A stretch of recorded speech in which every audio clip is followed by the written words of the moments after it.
તમને ના પાડી હતી તોય તમે જોવા આવી ગયા ને. હવે મારે તમને કેવું કે ન કેવું મારે વિચારવો કરવું પડશે.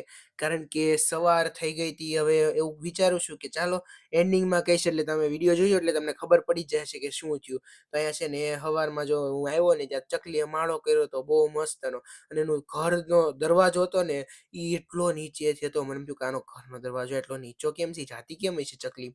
મસ્તની ચકલી છે એની રીતે એ વહી જતી થઈ છે ને. તો એ મસ્ત એને ચકલીનો માળો કરી નાખ્યો હતો ને આજનું વાતાવરણ સારું હતું. પણ હું કહેવાનો છું ને હું છેલ્લે કહીશ, અત્યારે તો કાંઈ કહીશ નહીં. તો મસ્તનું વાતાવરણ હતું, વાદળ છાયું હતું, સવારની ઠંડીની પોર હતી. અને નીચે પણ બહુ ગાડીઓ હતી નહીં, કારણ કે સવાર હતી ને. અને પછી હું વયો ગયો તો મમ્મી પાસે, કારણ કે અત્યારે મમ્મી બનાવે છે ઘી. ઘી હું કામ બનાવે છે એ તમને હજી કહેવાનું નથી, એન્ડિંગમાં કહેવાનું છે. અને મમ્મી ઘી ઉકાળતી, કેટલું બધું માખણ જમાવ્યું લાગે છે. એટલું બધું ઘી બનશે, જોવી એન્ડિંગમાં કેટલું ઘી બને છે. તો અહીંયા આપણું માખણ ઉકળે છે અને ત્યાં તો ઘડીક વારમાં જોયું ને તો આપણું ઘી ઉકળીને તૈયાર થઈ ગયું હતું. એટલું બધું ઘી હતું ને, જો દોઢ બૌણી ઘી ભરાઈ ગયું, લગભગ 1.5 લીટર જેટલું ઘી હશે. અને પછી એક સરપ્રાઈઝ તમને દેવાની હતી કે આપણા પોપટે ઈંડા મૂકી દીધા છે. યસ, આપણે આ પોપટ છે એને ઈંડા મૂકી દીધા છે. બહુ મસ્તના ઝીણા ઝીણા ઈંડા છે, જુઓ 3 ઈંડા દેખાય છે.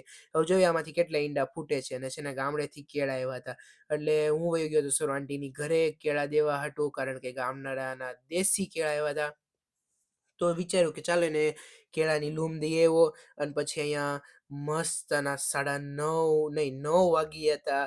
અને રાતનો ખાવાનો સમય થઈ ગયો હતો. મમ્મી અહીંયા બનાવતી હતી પાવ ભાજી. તો મસ્ત ને આપણી જો કલરફુલ ભાજી બની ગઈ છે મસ્તની. અને પાવ પણ અહીંયા આપણા શેકાય છે મસ્તના. અને મમ્મીને કીધું તું મેં કે મારે તો પાવભાજી ખાવી છે, એટલે મમ્મીએ બનાવી દીધી છે. મમ્મી રાતે 9 વાગે જ બનાવે, કારણ કે દુકાનેથી મોડી આવે તો મસ્ત ને આપણે અહીંયા ભાજી બનીને તૈયાર થઈ ગઈ છે. ખાવાનું મન થઈ જાય ને એવી.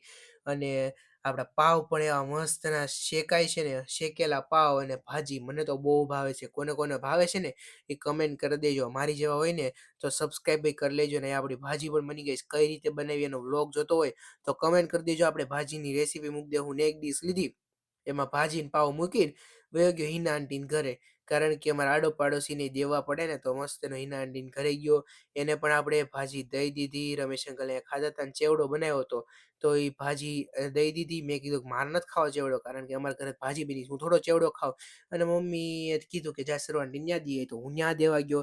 ન્યાય અમારા બધાએ જમી લીધું હતું અને ઋતુડી ઘરે નહોતી. મેં કીધું ઋતુડી આવે તો એને ખાવા દઈ દેજો. અને ઓલી વાત શું હતી ખબર, આજે આમ ભાજી પાવ બનાવશે ને કોઈને કહેવાનું નહોતું, કારણ કે જો તમે એકવાર જોવો ને તો તમને ખાવાનું મન થઈ જાય. એટલે હું તમને ના પાડતો હતો કે આમ આવતા નહીં. બાકી જો કેવી મસ્તની ડીશ છે, ખાવાનું મન થઈ ગયું ને. ગમ્યું હોય તો સબસ્ક્રાઈબ કરી લેજો, લાઈક કરી દેજો. આવજો, જય Shri Krishna, bye bye. Subscribe કરતા જાઓ.